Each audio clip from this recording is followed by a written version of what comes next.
Lady Patriot by Ted Lange. Act 1, Scene 1. Richmond, Virginia. Jefferson Davis's White House garden, July 1861. Verena Davis, Jefferson's wife, is a Southern white lady who is 5 months pregnant. She is sitting on a small stool and she's fanning herself. Elizabeth Van Loo, a Southern white lady, is digging up herbs and plants and putting them into a basket. What's that? That's not it. Oh, what is it? I don't know. Let me see. You know what that is? No. Me neither. But whatever it is, it's rotten. Come spring, you need to replant this whole garden. Otherwise, send your gardener to a place he can't hear the dogs bark. So much work to be done. Well, don't worry, Verena. I'll help. You need help, I'll help. That's what friends are for. Else, why would you call yourself a friend, right? Right. Lizzie, I'm just plain overwhelmed. Oh, well, now, first priority is the baby. Everything else will work itself out. I hope so. Jeff has just got so much on his mind, I just don't want to be a burden. Everything in the house is my responsibility. It just seems, well, I just think I got pregnant at the wrong time. Children come into this world when they need to come. We don't have anything to say about it. And if you don't know that, you're dumb as a bucket of rocks. Child's coming right smack dab in the middle of a war. Well, where are your slaves? Most of my niggas are still in Mississippi. It'll be weeks before we get everyone here, moved in and organized. I don't know whether to scratch my watch or wind my butt. Well, Verena, I can loan you one of my girls if you want. Now, just for a few days. Oh, Lizzie, that would be wonderful. I'm not moving as quickly as I like. This is my 5th child. It should get easier, but it doesn't. Well, my girl Mary can help you around the house. She's real good in the kitchen, and she cooks like an angel. Well, she doesn't even, she's a hard worker, too. She doesn't break dishes. Not even when she's mad. I'll take her. Well, now, just for a few days. I need her back. Oh, 2 weeks, Lizzie. Just let me have her for 2 weeks. I promise to give... What's that? Looks like ginger. But it's all dried up. Lizzie, this is one sorry-ass garden. Let's replant it now. You and I could do it. That's crazy, Lizzie. We are out of season. Oh, plants don't care. Let's dig up this garden right now, me and you. Lizzie, I'm not digging up this garden. Don't be foolish. That's why we have niggers. Okay. But, it would really be so easy. Oh, come on. Oh, come now. Well, I have some herbs at my house. I'll share. Jefferson Davis enters. Beautiful day for picking flowers, ladies. And herbs. And how are you today, Miss Elizabeth? I'm just a cracker looking for a barrel.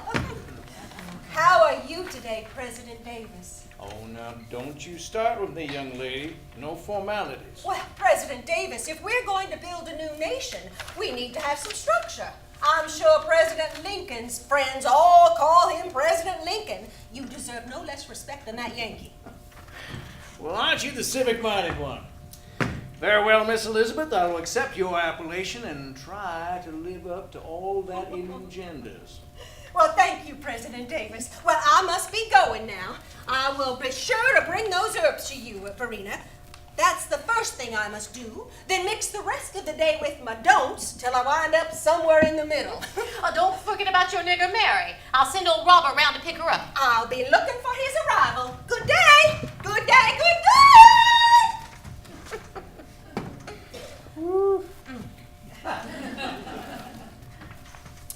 So you're going to give me another son, Verena? If the Lord sees fit, he'll bless us with a healthy son or a healthy daughter. Of course, the health of the child's the most important thing. I just thought little Joseph might want a brother to play with. Then let us keep that thought in our prayers.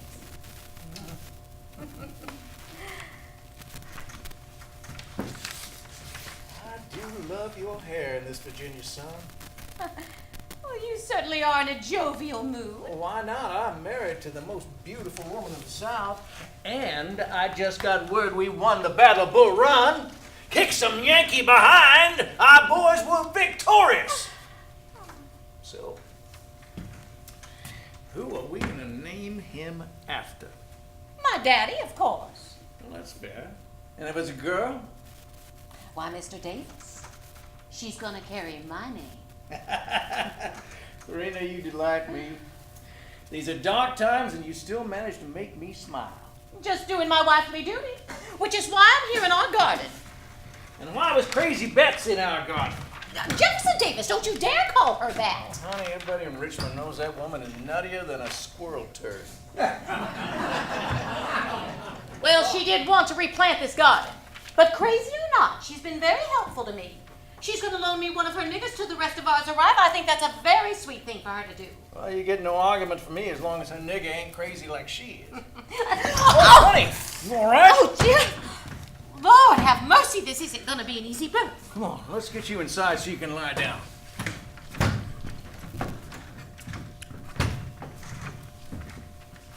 Scene 2. Van Loo Plantation Pantry. Elizabeth is putting some bottles into a wooden box. She's being helped by a young black slave girl, Mary Bowser. The box is being held by an old black slave, old Robert. Mary puts an item into the box. No, Mary, don't be stupid. I said red raspberry leaf tea. See that? That is with this one. Yes, sir. Now, get me 3 ginger roots from over there. Yes, sir. No, Mary, the biggest ones we've got, those won't last a week. Find me nice big fat roots. Yes, sir. Verena's not having an easy pregnancy. These roots are going to come in handy. They're going to ease the stomach and take down the swelling in her ankles. Yes, sir. Remember how I told you to prepare them? Yes, sir. Sambo, you let me know if Verena complains about Mary. I'll send over another slave. Yeah, Miss Lou. His name is Old Robert, Miss Elizabeth. Yep, that's what I said. No, ma'am. You said Sambo. Old Robert, young Robert. Black Robert, brown Robert. What difference does it make? He knows what I mean, don't you, Sambo? You know what I mean. He's not stupid, Mary. He's just a slave. Sambo, don't you know what I mean? Yeah. You said it again. Said what? Nothing. Something on your mind, Mary B. No, ma'am. You're damn right. Mess with me and I'll make you feel lower than a toad in a dry well. You watch her, you old coon. She can get feisty. I hear any complaints about your work, Mary Bowser, you're coming home. You understand me? I'll be good, I promise. Don't be making any promises you can't keep. Now, you just remember, you represent me and the Van Loo family. I don't want any disrespect or shame coming on the name of Van Loo, even though that ain't your name. You are a Bowser, straight up and down. That ain't no lie. Are you a Van Loo? No, ma'am. Damn right. Now, I told Verena you were a hard worker. Now, I want you to help her because she's already lost 2 children. Here, take this olive oil and you rub that on her stomach every evening. Miss Elizabeth, you know I'm the best midwife this side of Richmond. We have to get to the birthing day, Mary B., for you to be a midwife. Now, I don't want Verena lifting anything heavy and her staying up too late. It's your job to make sure she's comfortable. You're only going to be there a little while. You may not even see the birthing day. Yes, sir.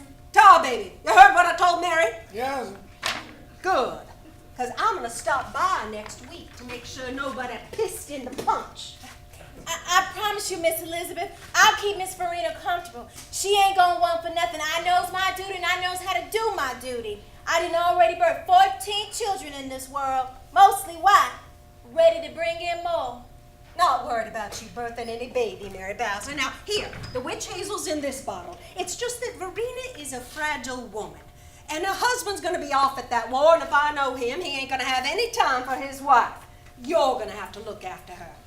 Hey, you old darky, you hear what I'm saying? Yeah. Well, then good. You take that box to the wagon. Yeah. Don't drop the box and break any bottles. Yeah.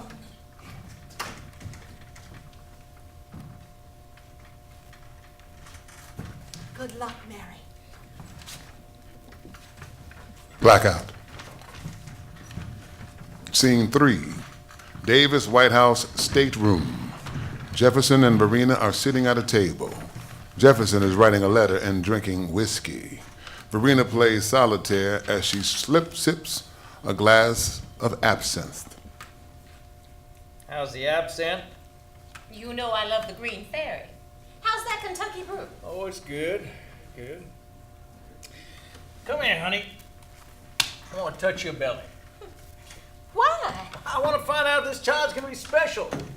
Find out whose bloodline's running strong through his veins.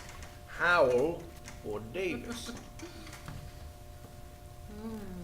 I love your touch. Oh, he's got the Davis magic. Oh, this child's gonna be special. Just like his daddy. He's gonna raise 20 kinds of hell and leave his footprint where they say it can't be done. Just like his daddy. You know, come September, I'm gonna make Judah Benjamin my Secretary of War. The Jew? He's a good man. He's still a Jew. I like the lucidity of his intellect. He's loyal, he's decisive. He has a great capacity for labor. Jeff, you know plenty of Christians who can handle that post. Well, can't you give it to someone less, well, you know, less? Marina, you handle the household. You let me handle the war. Oh, I'm so mad I could spit. Blackout. Scene 4. Davis White House kitchen. Mary is preparing to break some bread. She kneads the dough and flour with the chopping block as she is preparing the bread. Old Robert enters with a tray of silverware.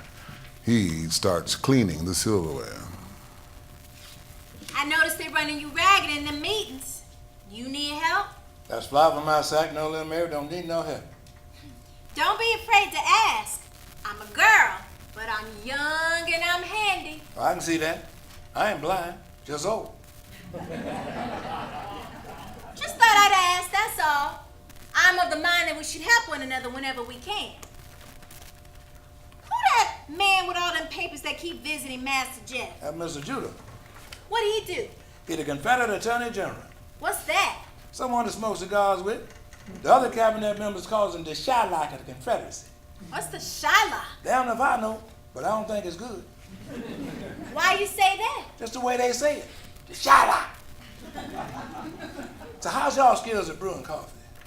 Once a white man tell me how he like it, he don't have to repeat it. And he can count on it being served that way every time. Then Mary, you full of yourself. Got good reason to be. Oh? Yes, sir. I'm the best. No. You think you the best.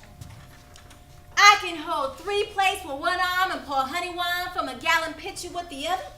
I can pluck a chicken clean after wringing his neck and never miss a feather. Flour him, fry him, make sure the inside is juicy and the outside is crispy. I can set a table of 12. Put the big fork and the little fork in the right position and make sure the food gets to the table hot. You can do all that, can't you? Oh, yes, I can. I'm valuable. I ain't no ordinary nigga, old Robert. I'm a special nigga. Well, I know I don't look it, but I am. I knows it, and someday you gonna know it too. You just tell me the day you want to educate yourself on the skills of Mary Bowser. We gonna see. Tell you what, I want you to brew me 2 cups of coffee. One is cream, no sugar. I want that cup to be the color of Sarah May. The second cup I want is black with 1½ spoons of sugar. After Master Jeff. He ain't gonna taste it though. I is. You is? Why ain't you the one? If it tastes like 2 spoons of sugar, don't come ask me if I need help. If it tastes like 1 spoon of sugar, don't come bragging to me about how special you are. If it tastes like what I asked for, maybe, and just say just a maybe I might let you help me because I don't believe in special niggas. You don't? Waiting to find one. Well, what you believe in? Believe in special white folk. Though you ain't white, well, I wait to see if we the other, because these white folk you dealing with, yeah, something different. You think they gonna win this war? I know they're going to win the war. Maybe not. Little Mary, don't you fool yourself. You ain't gonna talk about these folks change their way of life. You think this white man going to just give up something he love? Think they going to take this kind of talk laying down? No, sir. They going to fight because they believe they're right. And nothing worse to fight with a man think he's right and think he got Jesus on his side. I wouldn't underestimate those Yankees. Look at here. These white crackers is some cruel sons of bitches. Seen what they do when they mad? Seen what they do when they just sort of angry? Seen them pretend to be Christian? Seen them pretend to be genteel? While they would rather quit the U.S. of A. than give up their slave.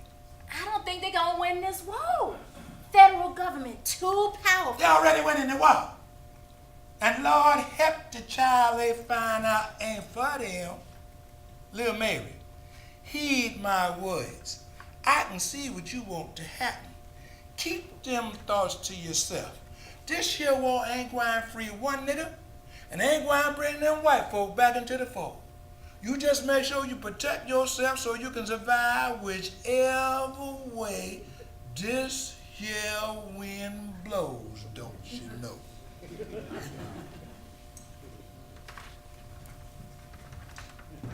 Thank you, old Robert. Now, let me see you brew 2 cups of coffee. Blackout. Scene 5. Davis White House office. Jefferson Davis and Judah P. Benjamin are looking at some maps.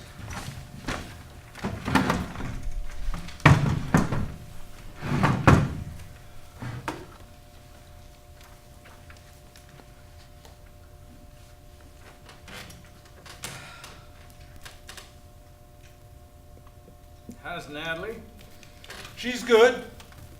Gonna be harder to get those bottles of wine now that we're at war.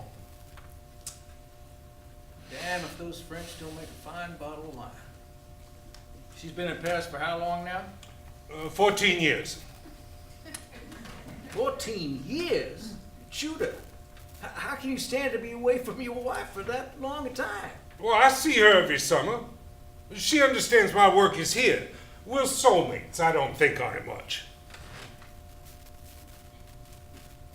I believe there's only one soul given to another soul. I lost a soul that was the love of my life back in 35. Married her in June and lost to the malaria in September. Sarah Taylor. Golden Knox. Oh, Judah. What a lady she was. Her father, that bastard, he did everything he could to get in the way of true love. Didn't want his daughter married to a soldier. I loved that woman so much I gave up soldiering. What did her daddy say then? Oh, he said it didn't matter. He said I had soldiering in my heart. Truth was, I had Knox in my heart. Verena seems to be the perfect wife. Oh, Verena's a beautiful woman. But what's beauty without passion? Verena's a good woman with strong opinions, but she ain't Knox. JD, she loves you. True, fortune has smiled on me in that regard.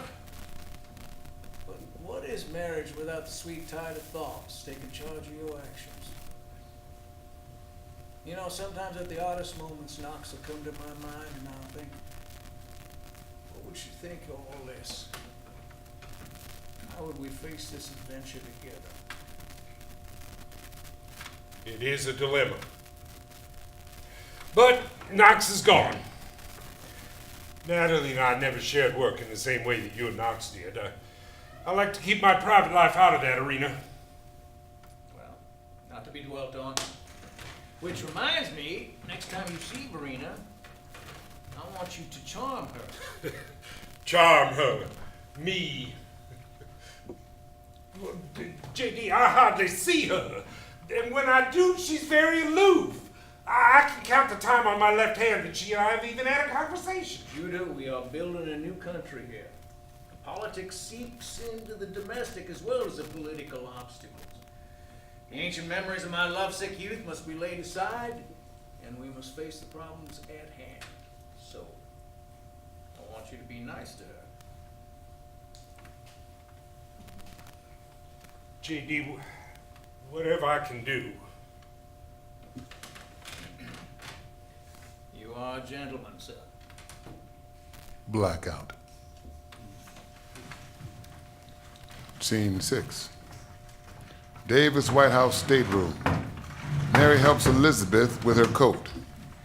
There is a basket on the table. Verena enters with a mason jar of peach preserves and sipping absinthe. Verena, what are you drinking? The Green Fairy. I baked you 2 loaves this time, Miss Elizabeth.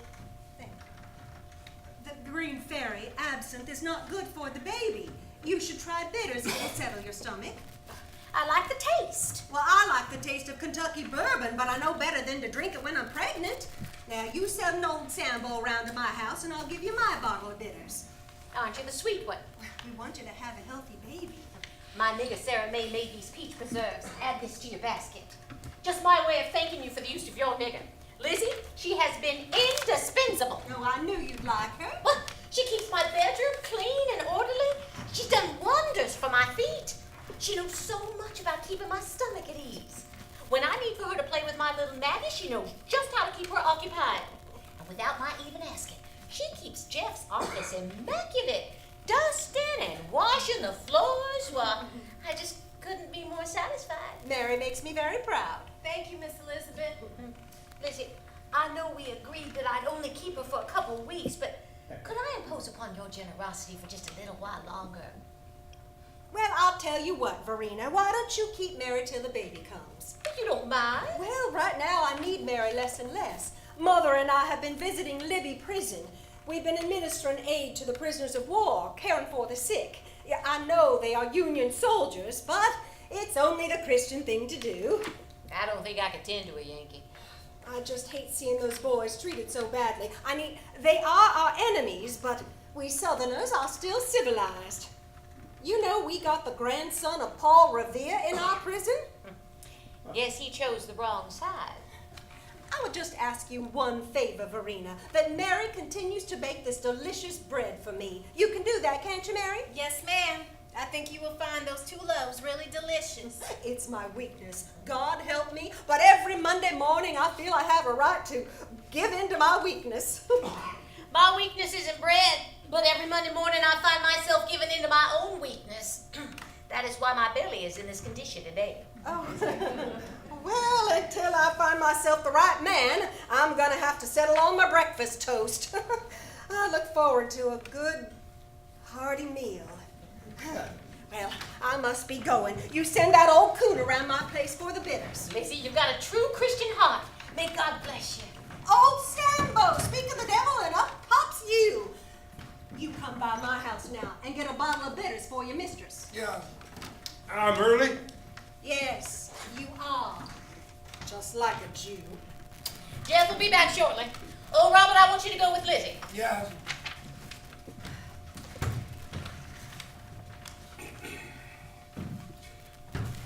How are you feeling today? My ankles swell. Well, looks like you're going to have the healthy baby. Mary swears it's going to be a boy. Yes, ma'am. That's how you carry him. A boy! Good news! Another son to carry on the Davis name. He'll be William Howell Davis. A fine, strong name. William Howell was my daddy's name. Your son will be able to trace his roots. He will know from where he comes as he helps us to build our new country. Our. Mrs. Davis, you are not fond of me, are you? Mr. Benjamin, I don't think about you one way or another. You're a colleague of my husband. He thinks you're valuable to the war effort. I'm a lady. I do not mix into the affairs of state. Oh, you are not just any lady. You are the First Lady of the Confederate States. Does my being a Jew bother you? No, Not at all? not in the least. However, the fact that you killed our Lord and Savior Jesus Christ doesn't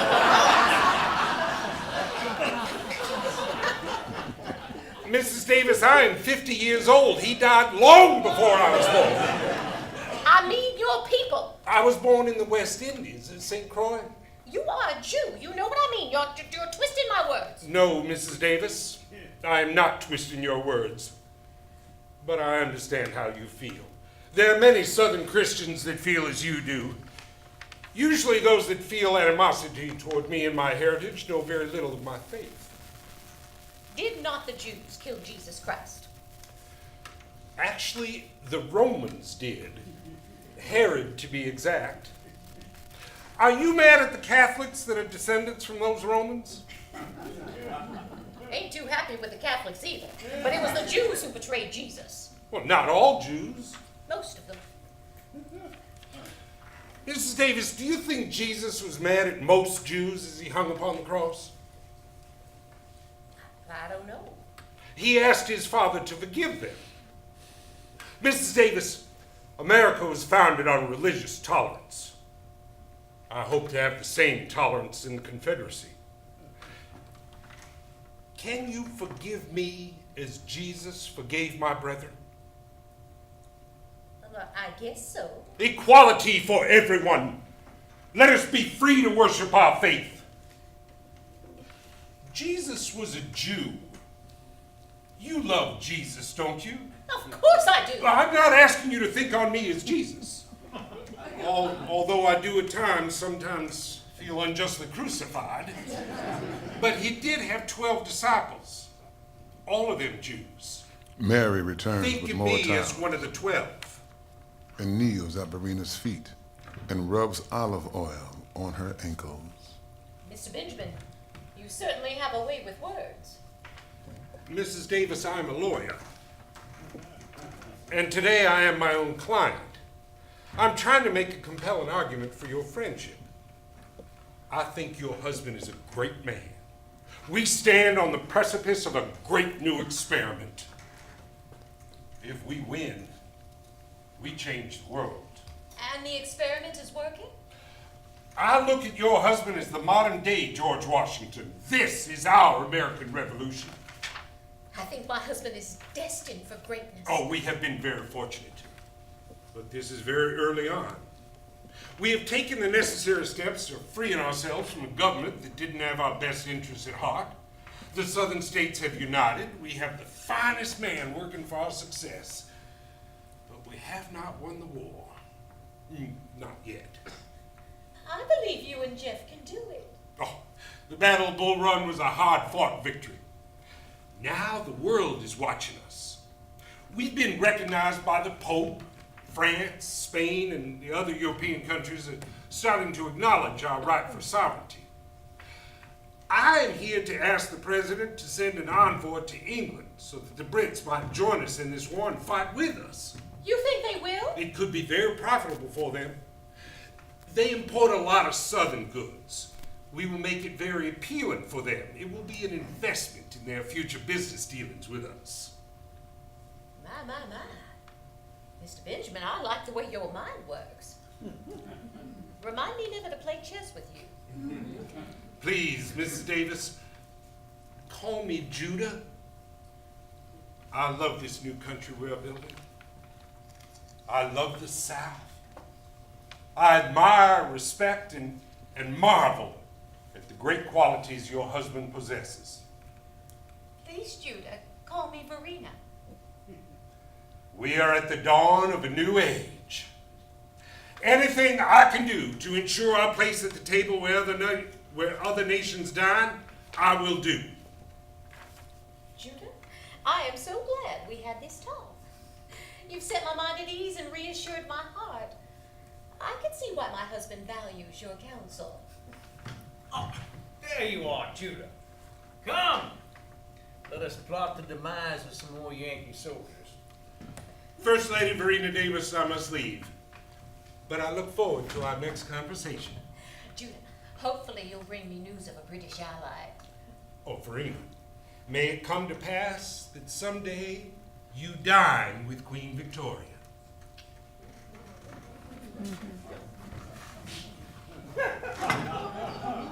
Mary, are you done? Yes, ma'am.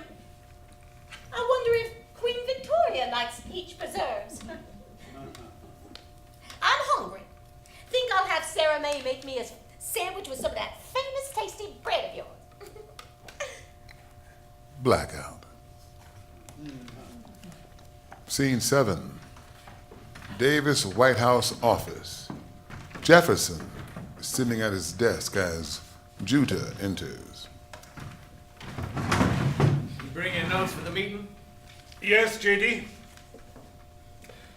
Before we do that, I would like to offer a proposition. Proposition? What kind of proposition? Strategy.